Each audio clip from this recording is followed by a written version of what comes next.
This evening, alhamdulillah, we have our brother Ustadh Abu Taymiyyah. You want to check it? It's loud, it's too loud. I can hear. Okay. Our brother, I guess he doesn't really need a long introduction, alhamdulillah. But he stayed and studied in Damaj for 4 years with Sheikh Muqbil's camp with Sheikh Yahya al-Hajuri and other mashaykh. And currently our brother's studying in Medina University, alhamdulillah. So, as I said, he doesn't need any great long introduction, so I'll turn you over, inshallah. Alhamdulillah, I don't think it's on.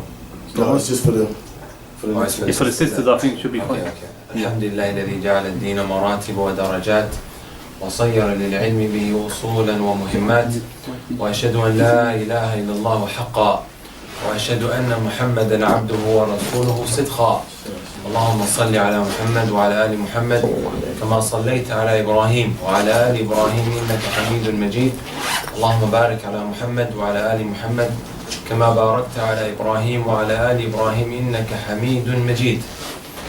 Dear respective brothers and sisters, with the topic at hand, the good companion and also the bad companion, the brothers, they based it on the hadith of the Prophet sallallahu alaihi wasallam, which was narrated by Abu Dawod and also Imam Taymiyyah rahimahullah ta'ala on the authority of Abu Huraira radiyallahu ta'ala anhu.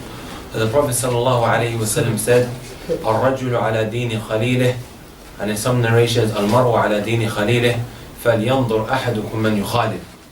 A man, he is upon the religion of his friend, so he needs to examine, he needs to really look into who he befriends. Because brothers and sisters, if you look at the reality of the situation, you find that normally a person, he becomes influenced through 3 types, or he plays a role. I think, for a lack of better terms to say, it plays a role. And this is what the professionals mention. And to some extent there's an element in truth in that. You find that the DNA, you also have the parents, and you also have the society that a person is in, that plays a role in how that individual comes out as a person. Because brothers and sisters, you know, when we come to this topic, most people, they think that it is only directed towards youngsters, and pertaining that which is, you know, revolving around having a good friend and a bad friend, being affected. How many elderly individuals have we seen who were practicing individuals? They used to go to the masajid, you know, they had beards, they had, you know, they used to, you know, wear the Islamic clothing, but then all of a sudden they decided to get rid of that, you know. And there's a number of reasons for that. Sometimes you find that they're because they are very, very rough and tough, and they want to, you know, apply every single aspect of the religion all at once as soon as he starts practicing. Even the Prophet ﷺ, he told us, وَلَا يُشَادَ الدِّينَ أَحَدٌ إِلَّا غَلَبَ. Never is a person too extreme, or, you know, he burdens himself with more than what he can bear. He won't be able to handle it. If anything, he ends up, you know, overturning him. So even though that's not a topic at hand, the point is, brothers and sisters, there's people who are even older, who today were upon, you know, decency. I'm not even going to say guidance. They were upon decency, but because they started hanging around with the wrong crowd, they started chewing qat. These are men who have kids. He's got a family, he's got kids. Instead of being around his kids, he's spending large amount of his day and his time with people who are chewers of qat. Maybe they are up to other madnesses as well, and so on and so forth. So it's not necessarily a topic just for youngsters, young brothers and sisters, rather it's something that involves many different people. You know, brothers and sisters, you have the hadith of the Prophet sallallahu alaihi wasallam. And I think this is very important, especially for a parent to take into consideration, and his impact and the role to play when it comes to the children. Prophet sallallahu alaihi wasallam, he said, كُلُّ مَوْلُودٍ يُولَدُ عَلَى الْفِطْرَةِ. Every single individual, child, a newly born baby, when it comes into this world, he is born on the natural disposition, the fitrah. فَأَبَوَاهُ يُهَوِّدَانِهِ. or you Nasirani or you Majisani.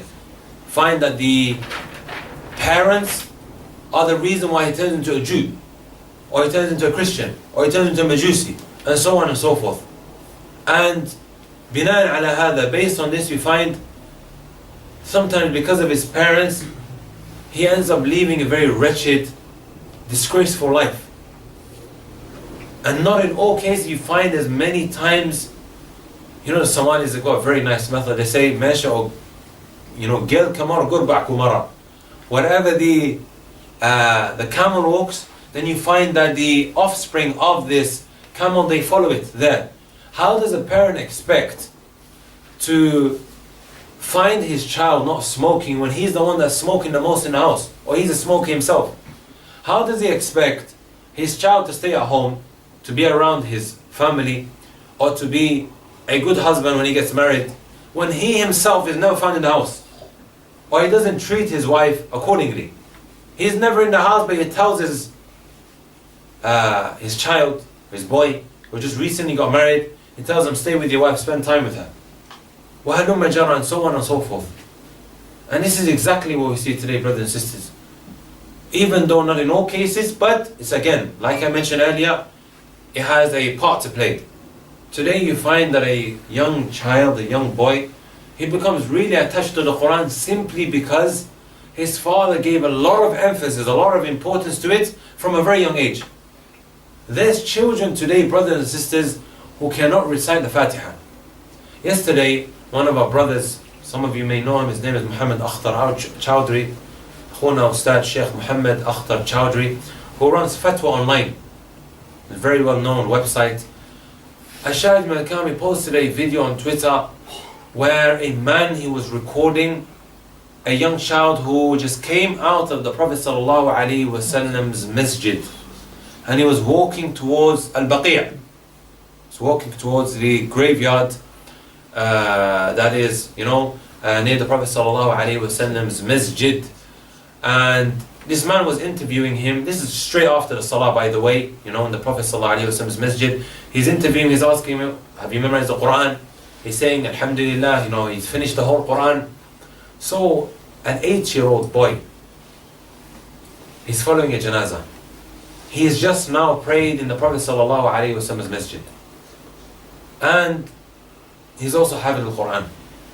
How many of our youngsters today have even thought about making it part of their aspirations to go and pray in the Prophet ﷺ's masjid and to follow a janazah? They're asking him, why are you following the janazah? He's reciting the hadith, من اتبع جنازة مسلما إيمانا واحتسابا وكان معه حتى يصلى عليها ويفرغ من دفنها فإنه يرجع من الأجر بقيراتين. Whoever now follows the janazah and he remains there till he's prayed on, and also while the burial is finished, then he comes back with qiratain, 2 mountains like Uhud. You know, in another hadith he explains, مثل الجبلين العظيمين, like the 2 great mountains. Jabal Uhud, brothers and sisters, it takes around 4 or 5 hours to climb, just for following the janazah. And then also, that's one mountain of reward that he gets. Second one, until he finishes, or until the burial is finished, comes back with 2. This 8-year-old is thinking about these kind of things. Today, I find that the majority of us, people that are living in the West today, that have been nurtured upon chicken and chips, we're just so concerned about a lot of these pathetic things that we tend to be chasing. You can see that the mindset is completely different. And you think this kid just randomly woke up, because I've seen this in Medina. You go to a shari' called Shari' Sultana, near the Jamia, the University of Al-Medina. Madness is taking place. You find young kids who are wearing football t-shirts up to madness. You find guys who are just driving around trying to pick up sisters. This is in Al-Medina. This is in Al-Medina. But then of course, subhanAllah, you have the opposite side of the spectrum. Young kids are memorizing Bukhari and Muslim. I seen with my own eyes, subhanAllah, wallahi, this made me cry. This really, really made me cry. How a parent, a very well-off parent, Yemeni, he was sitting in front of Sheikh Relgion. Sheikh Relgion is the one who's in charge of the most deadliest halaqat, memorizing circles in the Prophet's masjid. And this parent had his child enrolled in his gatherings. The Sheikh, he reads on Sheikh Abdul Muhsin, the Muhaddith of Medina, most of the week. Al-Shahid min al-Kalam, he's trying to say to the Sheikh, what benefit do I have? I'm making money, but then my kid, he doesn't benefit. I might as well just, shut the shop that or the business that I'm doing, and just, call it a day when my kid today. And he's trying, and I could see that, the kid wasn't being receptive. But still you find that there's some goodness inside this kid who memorized the Quran, but the father is pushing him to go out and memorize the hadith and other mutun. Shahid min al-Kalam, when you have a father like this, who pushes you, who emphasizes the importance of being stuck to your religion, it really, really has a big influence. I remember my father, subhanallah, my father was the type who gave a lot of importance to the Quran. No matter what, he wasn't too much into getting us to learn aqidah and other sorts, even though he knew it was important. But one thing he would bang on about all the time, memorize the Quran, because that's the asl. And subhanAllah, when I started going to Yemen and different places, this is one thing that remained with me. And I realized what a big benefit, and that the asl, the origin of knowledge of the Quran. When you learn aqidah, when you learn usul fiqh, when you learn fiqh, hadith, what it always goes back to is the Quran. Seeking of knowledge that doesn't involve the Quran, but it says that's not ilm. Ilm is, as the Sha'iri mentioned, Ibn al-Qayyim rahimahullah ta'ala, in these lines of poetry, العلم قال الله وقال الرسول وقال الصحابة لا لتمويه ما العلم نصبك للخلاف سفاهة بين الرسول وبين رأي فقيه. The ilm is what Allah said, the Messenger said, and what the companion said. The ilm is not between, having a dilemma as to whether I should take the statement of, or the opinion of the faqih, and then I've got the Quran on the other side. No, that's not knowledge, brothers and sisters. And Sha'ira realized, and subhanAllah, one thing I'm very grateful about, because I saw other students of knowledge who didn't give importance to the Quran and memorizing it. Because when you stand on the minbar, or when you give da'wah to a person, you need to be giving him textual evidences. Not just kalam farigh. If he asks you now for a proof, you're going to say to him, oh brother, just wait for me here. He's about to apostate. I'm going to go home quickly, I'm going to come back, and I'm going to give you the textual evidence. فَيَجِبُ عَلَيْكَ لازم. It's mandatory that you have these textual in the back of your mind. Al-Shahid min al-Kalam, he gave a lot of emphasis to it. And this only happened, why? Because of the emphasis and the importance that he gave from a very young age. And I always remained for me, no matter how bad I was, because I had a very bad jahiliyyah. His beard wasn't there all the time. And I always had this attachment to the Quran. I really wanted the Quran, no matter what crazy stuff that I was doing. Shahid min al-Kalam, brothers and sisters, the parent cannot expect his child to be upright when he himself is not setting the standard. He's not role model in his home. It's a bit, it doesn't even require to know textual evidences. Allah mentioned in the Quran, تَأْمُرُونَ النَّاسِ بِالْبِرِّ وَتَنْسَوْنَ أَنفُسَكُمْ. You command the people to do, to be pious, but then you forget yourselves. وَأَنْتُمْ تَتْلُونَ الْكِتَابَ فَلَا تَعْقِلُونَ. And then you recite the book. Do you not think? Allah Azza wa Jal mentions. So he's looking at his wife telling me no. So the kid himself will think to himself, if there was any good in leaving it, then my father who's telling me would have left it off, right? We want our children to attend gatherings. And I've seen this time and time again. Parent says to his child, you go to the masjid. When he himself doesn't go. And he expects his child, his young boy or girl, to sit in the masjid and listen to that talk, when he himself doesn't have no attachment to the masjid. One of the reasons why the scholars, they say, or the hikmah behind the Prophet ﷺ saying, أفضل صلاة المرء في بيت المكتوبة, the most virtuous prayer is the prayer that is prayed at home, except the obligatory prayers. Because you praying at home, you are showing your children that are there that might not be able to go, your young, boys and girls, they're beginning to learn about the prayer. Are you with me, brothers and sisters? Them seeing you pray, it kind of ingrains love for these ibadat. So this is the first thing that I wanted to mention. The issue pertaining now the parent himself, who has to be the number one role model in the home. Because this is the closest companion, right? The kid that he hangs around with outside, Naam, is his friend. He spends some part of the day with him. But who's the closest companion? It's the parent. But the reality is, subhanAllah, brothers and sisters, if we look at it, how sad the situation is, the majority of the day, they are spending what? The time inside the school. When they teach them all sorts of these madnesses. They're not in our hands. If we don't teach them, and we don't emphasize the religion of Allah subhanahu wa ta'ala to them, don't be surprised, brothers and sisters, when they enter into university and they start intermingling with some of these atheists and these Christians and these other non-Muslims, that they're going to remain upon al-Islam. This is why the closest companions with them all the time should be given more emphasis to it. But now they've slipped out of our hands. We're in the middle of a battle. We are in the middle of a battle. 6-7 hours, they're with what? They're with their teachers.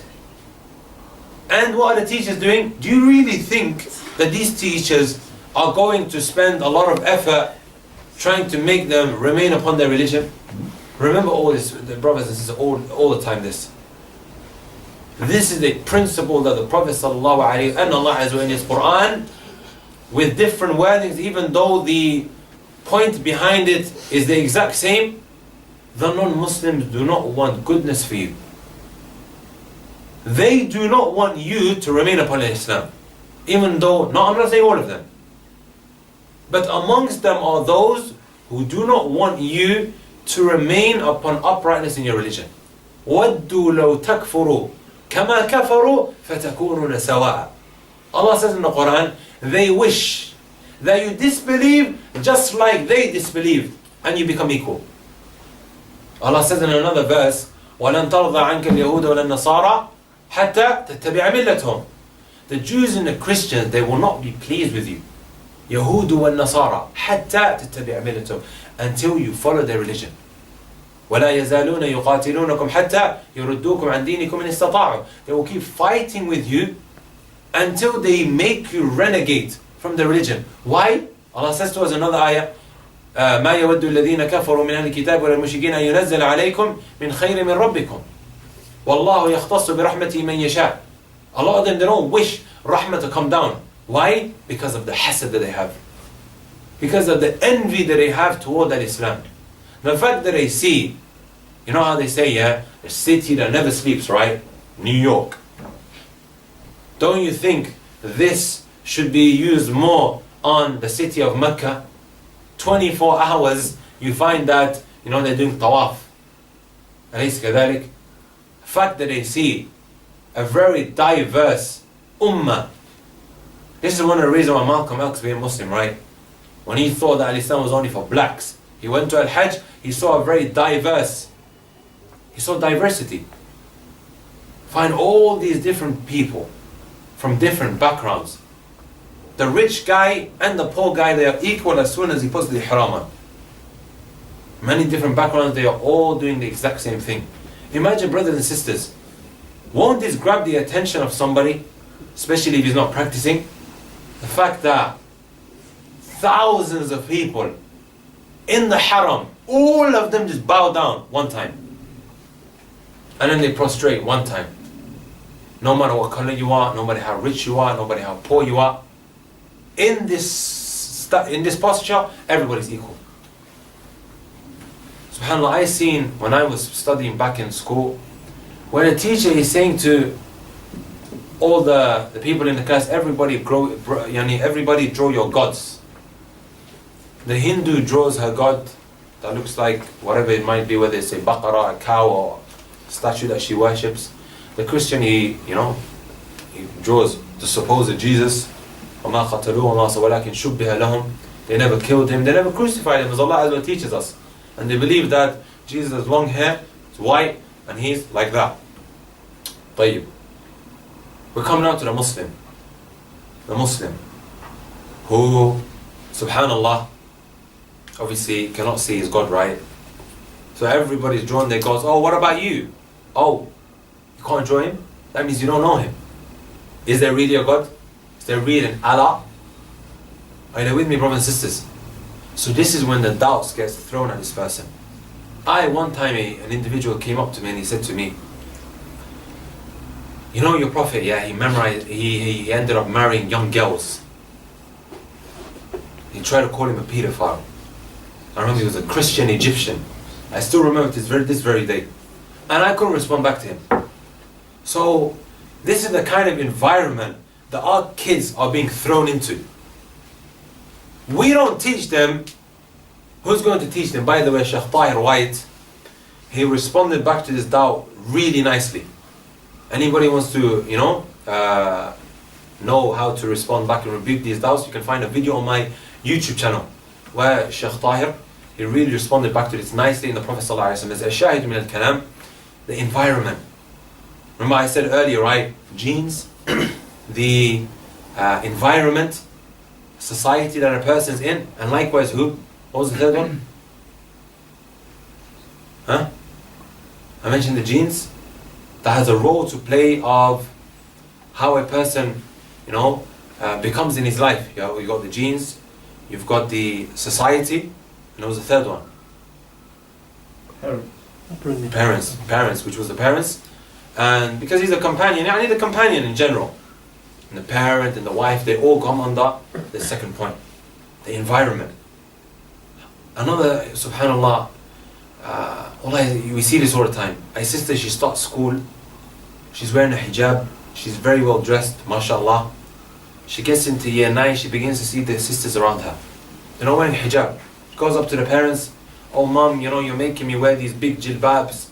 The majority don't wear it, can I just wear abaya? She gets into year 11, gets even worse, gets into college. Once you reach the age of 16, you're free, right? Then even 18, you're an adult, you can smoke now, and you can buy alcohol. That's 21, what was it? 21 or 18? Huh? We don't know. Ashahid, you're an adult now. You can use your own mind. She doesn't even need to go and seek the permission of her parents because everybody's doing it. Before she was saying, Mom, everybody's doing it. The environment. This is why, brothers and sisters, the parent has a big role to play. He is the one of the closest companions to this child. Also, brothers and sisters, if we look at some examples, we have Abu Talib. I'm sure every single one of us knows Abu Talib, right? And just to show you how the companion can either make or break a person. You have Abu Talib. He aided the religion of Islam. He aided it, brothers and sisters, and he was upon his kufr. On his deathbed. What happened? He's on his deathbed, the Prophet ﷺ comes and walks in. He says to him, Ya Am, oh uncle, قل لا إله إلا الله كلمة أحاج بك عند الله. Just say لا إله إلا الله. A statement that I will dispute on your behalf to Allah subhanahu wa ta'ala. I will defend you on Yawm al-Qiyamah. Just say this word. His companions on the other side, what are saying to him, أترغب عن ملة عبد المطلب? Of the likes of Abu Jahl and his other companions, his friends. He's going back and forth. Then the Prophet says, قُلْ لَا إِلَهَ إِلَّا اللَّهِ كَلِمَةً أُحَاجُ بِكَ عِنْدَ اللَّهِ. And then he said the exact same thing. What did he end up choosing? He ended up choosing the religion of Abdul Muttalib. And then you have, subhanAllah, the opposite side. Prophet ﷺ goes and visits a Jewish child. He walks in, the Prophet ﷺ wants to be there for him on his deathbed. Because he's been good to him previously, right? Walks in, because he hasn't seen this kid for such a long time. Walks in. His own father says to this child, Ati Abul Qasim. He said to him, Aslim. Embrace Islam. He looks at his father. Looks at the Prophet ﷺ. The father now says to the Prophet ﷺ, says to his child, Ati Abul Qasim. Obey Abul Qasim. Abu Talib, brothers and sisters, if we look at the punishment that he receives, subhanAllah, there's a hadith of the Prophet ﷺ, he said, لَعَلَّهُ تَنْفَعُ شَفَاعَتِي. Perhaps my shafa'ah will be a benefit to him. Prophet ﷺ said, إِنَّهُ لَيَأْتِي بِرَجُلٍ توضع في أخمص قدميه جمرتان يغلي منه دماغه. Two rocks are going to be brought on Yawm al-Qiyamah and placed under the feet of Abu Talib. What's going to happen through that? His brain is going to boil. In another hadith it says, ما يرى أحد أنه أشد عذابا وإنه لأهونهم عذابا. A man will look at his adab, his punishment that Abu Talib is being punished with, and he's going to think that this is the most severe adab that a person could endure or experience. But the Prophet ﷺ told us this is the lightest adab. This is the lightest adab. You know how the munafiqun, إن المنافقون في الدرك إن المنافقين في الدرك الأسفل من النار. The munafiqun are going to be in the lowest part of the fire. Abu Talib is going to be in the highest. One's going to look at his adab and think that this is it can't get worse than this. But in fact, it is the lightest adab that a person will experience. All because of what? His friends. All because of his friends. Prophet ﷺ mentioned another hadith, إنما مثل جليس الصالح وجليس السوء كحامل المسك ونافخ الكير فحامل المسك إما يحذيك وإما أن تبتع منه وإما أن تجد منه ريحا طيبا. The good friend and the bad friend is like the goldsmith and the perfume seller and the blacksmith. When you walk into the perfume seller's shop, normally what happens? Come on, smelling good. Who said that? You come out smelling nice. You put a few atar on you, your mom hugs you, oh mashallah Muhammad, where did you go today? Yani, it's very manifest. You can see it is apparent. Or you're going to end up buying from him, and so on and so forth. And the blacksmith, the Prophet ﷺ told us to buy him. وَإِمَّا أَن يُحَرِّقَ ثِيَابَكَ وَإِمَّا أَن تَجِدَ مِنْهُ رِيحًا خَبِيثًا. Either he's going to end up burning you, because he's in a kind of environment which is the complete opposite as the environment the perfume seller sells his stuff, right? Either it's going to burn you, or you're going to come out smelling with an awful smell. Simple as that. So Imam Nawawi rahimahullah ta'ala, they commented on that how a good friend could leave traces on you. Today you're with a person who at least attends the prayer. This is why one of the reasons or means that they mention about istiqamah is, one of them is the good companion. The good companion. One of the means that a person remains mustaqim, upright upon the correct way. That you hang around with good people, the moment the salat comes in, he's advising you, reminding you of what? Go and attend the prayer. Are you with me, brothers and sisters? Go and attend the prayer. You might not be talking about deen all day, but the least that he will remind you of is a salawat. If you're a person that doesn't pray, one thing that is really going to play on the back of your minds and is going to settle with you is that good act that you've done that day. When you've been used to so much filth, you're doing bad stuff all week long. And you go and establish the prayer where a person normally finds raha. Prophet ﷺ said to Bilal, قُمْ يَا بِلَالْ فَأَرِحْنَا بِالصَّلَاةِ. Bilal, stand up. Make us feel the raha of the salat. The Prophet said in another hadith, وَجُعِلَتْ قُرَّةُ عَيْنِ فِي الصَّلَاةِ. My utter joy has been placed in my salah. The salah could be the reason why it starts a load of chains, a series of chains that a person now enters into al-istiqamah in totality. Recently, one of our brothers, and Allah bless him, he released a video where he was talking about his jahiliyyah, giving examples of his jahiliyyah as a lesson for the youngsters there.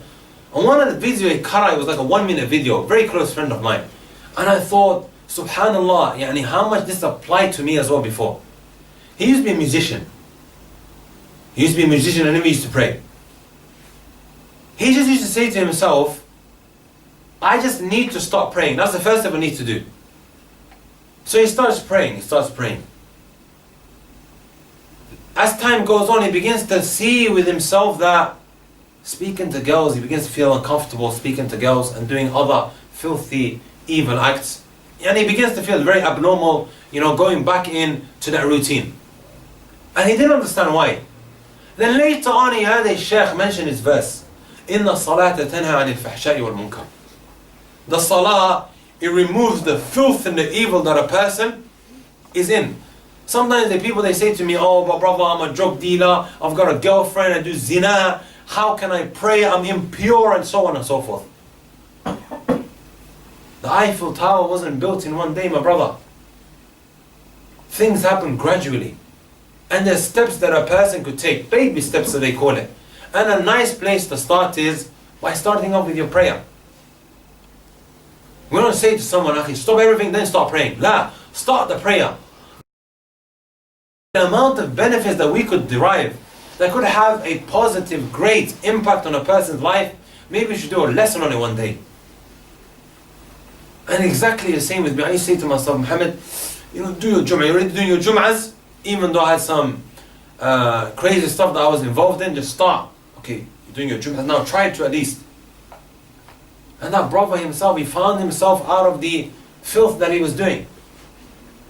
And this is one great way to start. The shahid is, brothers, he reminds you of the salat, which is a pivotal part of a person's day-to-day life. If you aren't praying, brothers and sisters, then you have no interaction with Allah, you have no connection with Allah. Prophet told us in the hadith, إِنَّ أَحَدَكُمْ إِذَا قَامَ فِي الصَّلَاةِ فَإِنَّهُ يُنَاجِي رَبَّهُ. Once a person stands up for a prayer, he's interacting with his Lord. You don't have that interaction. When do you have that kind of connection with Allah Azza wa Jal? That's why some scholars, they say, once a person doesn't have no salah, khalas, the tie, the connection with Allah Azza wa Jal and him is broken. One thing that's keeping you attached to Allah Azza wa Jal is a salat. And this is exactly what a good friend, the traces that he will leave on you. Another point that I wanted to mention, also, this person is one of the closest companions that a person will have. It is the spouse. It is the spouse. Person that you get married to. That's why the Prophet ﷺ gave a lot of emphasis to it. Getting married to the righteous person. Now, sometimes, the beauty blows you away. No? Beauty, it blows away a person. It's perfectly fine.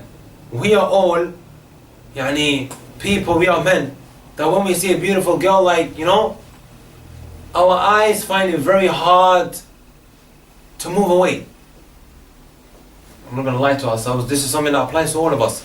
Ashahidu min al-kalam, brothers and sisters, the Prophet ﷺ gave a lot of emphasis to it. And I'll explain why. Does anybody here know an individual called Imran ibn Hittan? But we know Aisha, right? Aisha radiallahu ta'ala anha, she was the wife of the Prophet sallallahu alayhi wa sallam. Most beloved wife to the Prophet sallallahu alayhi wa sallam. This individual, Imran ibn Hittan, I find a lot of people that say Hittan, Imran ibn Hittan. Imran ibn Hittan was an individual who used to take a hadith from Aisha radiallahu ta'ala anha. So narrate a hadith from her. What happened was he ended up seeing a very beautiful girl that he liked. And she was from the Kharijites. Those who are very extreme, rough and tough in their religion. The likes of ISIS and Al-Qaeda, Al-Shabaab, Boko Haram. These kind of people at the time of Aisha radiallahu ta'ala, she was from the Kharijites. People were like, no, don't get married to her. She's going to have an effect in your religion. He was like, nah, I'm going to end up changing her. I'm going to end up changing her. Guess what happened, brothers and sisters? He ended up getting married to her. He became the heads of the Khawarij. He became the heads of the Khawarij. This is an individual who had a relationship with Aisha. No, I'm not talking about relationship like these, kuffar, they have relationship. No. Relationship, bima'na, he had some sort of connection with Aisha radiallahu ta'ala anha. He used to take a hadith from her. And other companions. And look what happened to him. Sometimes the sister becomes deluded by the fact that Fulan has a car. When the majority of the people here today, a lot of their nice, fancy, flashy cars are on finance, he doesn't own it. Especially I've seen this, I go to a road sometimes called Evington Road in Leicester, all the youngsters have flashy cars. When you look into the reality, most of them don't own it. She becomes deceived and deluded by the fact that he has a car. When he could be pushing what? Drugs, weed, cocaine, crack. Cocaine and crack, same thing, right? One the derivative of the other. Yeah. الشاهد من الكلام, they don't give any consent to that. Later on it becomes a regret. When he gets chucked into prison and nobody is there to do a new edition of Prison Break to break him out, that's when she realizes, oh, it's a bit little too late. She might have a child with him, now it becomes a problem. Are you with me, brothers and sisters? Or the fact that he got married to her simply because of her beauty. You know, brothers and sisters, the hadith of the Prophet ﷺ, تُنْكَحُ الْمَرْأَةُ لِأَرْبَعٍ. A woman, she's married off, or she's married normally because of 4 things. لِمَالِهَا, her wealth, وَلِحَسْبِهَا, her lineage, وَلِجَمَالِهَا, her beauty, وَلِدِينِهَا فَاظْفَرْ بِذَاتِ دِينٍ تَرِبَتْ يَدَكَ. The Prophet ﷺ gave emphasis, so go for the one with the religion before you end up throwing your hand on the dust out of regret. Say method, say ibara that the Arabs use. So the shahid is, when we look at this hadith, brothers and sisters, if you totally depend, your marriage is totally dependent on the money that a person has. That's like the main thing as to why you are marrying this individual. What happens tomorrow when a new recession takes place? I'm sure all of us have heard about the previous recession that took place in Britain, right? Around the world. When a lot of these big companies, they went bust. Hey, tomorrow he loses money, or he loses his car, he loses his business. Hey, what does the relationship break? Because simply it was revolving around the wealth. And okay, what if now, wali jamaliha? People tend to solely depend on the beauty. Tomorrow when she has a child or two, and she puts on a few pounds, and she's not the Coca-Cola bottle that he was looking after before, that every person, wants to have when he gets married, put on a few pounds. She's not as skinny as you saw her before, as slim. Or now all of a sudden she has spots. Khalas, is the relationship going to go down the drain now because it was solely dependent on the beauty? Or tomorrow he's in a car crash and he ends up getting a scar in his face. He's not as handsome as he used to be before. Just the other day, one of my family relatives was saying to him, what happened to you, man? Like, I was trying to advise him, try and stay intact. I'm sure if your wife started putting on a lot of pounds, you wouldn't like it. I'm sure she would, want the same as all. Ashahid min al-kalam, people's appearances change as time goes on, especially if there's a wife who's really looking after her husband and she's giving him 3 meals a day. Are you with me, brothers and sisters? The appearance goes. Then you have the lineage. A big mistake that a lot of people make, sometimes they look at the mother or the father of how righteous they are, and it deludes them. At the end of the day, guys, you're not marrying the parent. You're not sleeping with the parents. You're getting married to that girl. Naam, there's a high possibility she's going to be upon the same thing. But you need to really look into what she's upon. Just because they're known to be from a good family, their lineage, mashallah, they brought out scholars, that doesn't make it automatic, or it doesn't, by default mean that she's going to be righteous as well. Then the Prophet said about the religion. That doesn't mean out of all of this I mentioned, brothers and sisters, that we disregard all these other 3 things that is a reason why, people get married to a person because of these 3 things. All of these are things, okay, if it comes to jade, and also getting married to a person that you're not attracted to, that could lead to problems. You need to be attracted to some extent. That click, that spark needs to be there. Getting married to a sister that you don't have no attraction to, that could lead to a big problem. I've seen, husband and wives break up because he thought, okay, she has a good religion, I like that, and he was couldn't even hug her. So that's very important as well. Also, the Prophet ﷺ, he said, وَلْيَتَّخِذْ أَحَدُكُمْ خَلْبًا شَاكِرًا وَلِسَانًا ذَاكِرًا وَامْرَأَةً مُؤْمِنَةً تُعِينُ أَحَدُهُمْ عَلَى الْآخِرَةِ.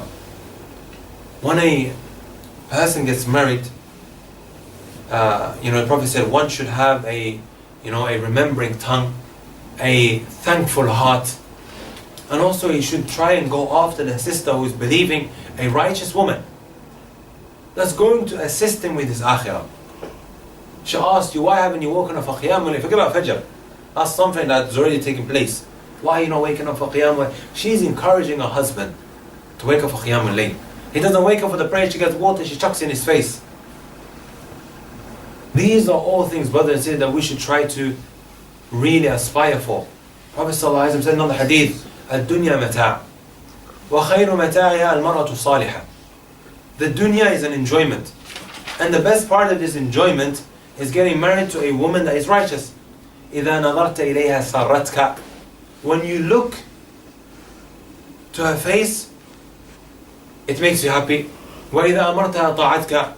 When you command her to do something, she's obedient, she listens to you straight away. وإذا غبت عنها حفظتك في نفسها ومالك. You're absent from her, she looks after, she safeguards herself. And also the wealth that you left behind. Are you with me, brothers and sisters? Not like the other type of individual that the Prophet ﷺ mentioned in another hadith. ثلاثة لا تسألوني عنهم. Prophet ﷺ said, 3 people don't ask me about them on Yawm al-Qiyamah. And one of them is امرأة غاب عنها زوجها. A woman who her husband, was absent from her. فكفاها مؤنة الدنيا. He sufficed her with everything that she needs from the dunya. What did she do behind his back? فتبرجت بعده. She ended up displaying and exposing her adornment behind his back. Something that happens today on social media, right? Goes behind the back, she brings women to the house, they're all taking pictures of each other, going to shisha bars behind his back. He doesn't know, miskeen. He left his wife behind. I know this a situation of a brother where his wife started speaking after he gave everything. Had a nice job, looked after her financially, gave her kids. Normally that's what people want from the dunya, right? A sustainable marriage where the guy is looking after her financially, is able to give her kids. Are you with me, brothers and sisters? He gave her everything that she needed. Guess what? She started speaking to a guy, she ended up running away. Behind his back. It's a family that I know about. And that's the last thing that a person would really want. And it all goes back to that one move that could either make or break his marriage that a person has right at the beginning. I hope inshallah ta'ala these were all scenarios that is relevant to everyone. Because there was maybe one that was not necessarily relevant to us, but more, the other situation that I mentioned was more relevant, and so on and so forth. We ask Allah Azza wa Jal to benefit us from what we heard and to make us from those when they listen to the reminder, they implement it, and they apply it to their lives. سبحانك اللهم وبحمدك أشهد أن لا إله إلا أنت أستغفرك وأتوب إليك.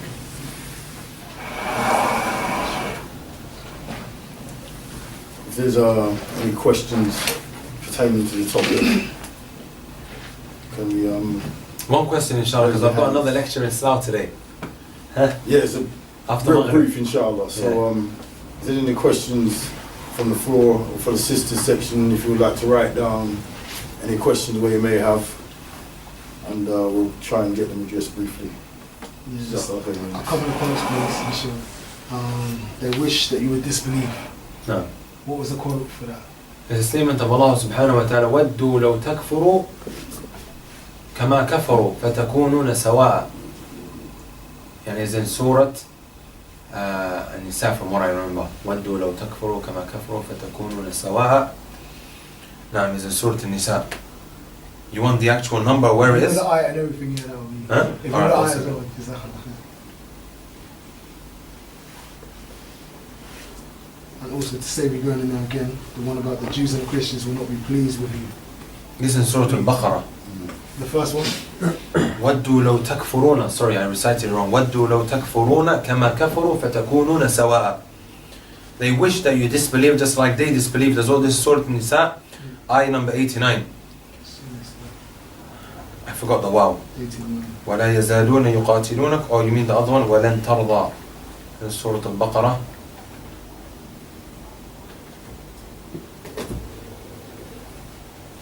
وَلَن تَرْضَ عَنْكَ الْيَهُودُ. This is ayah number 120, Surah Al-Baqarah. The other one. Jazakallah khair. Inshallah, Jazakumullah khair, brothers and sisters, for attending. I can see it's raining as well, and for making the effort to attend the lecture. It's highly appreciated. Jazakumullah khair. And I think that's sufficient, inshallah. Subhanallah wa bihamdika, ashhadu an la ilaha illa anta, astaghfiruka wa atubu ilayk.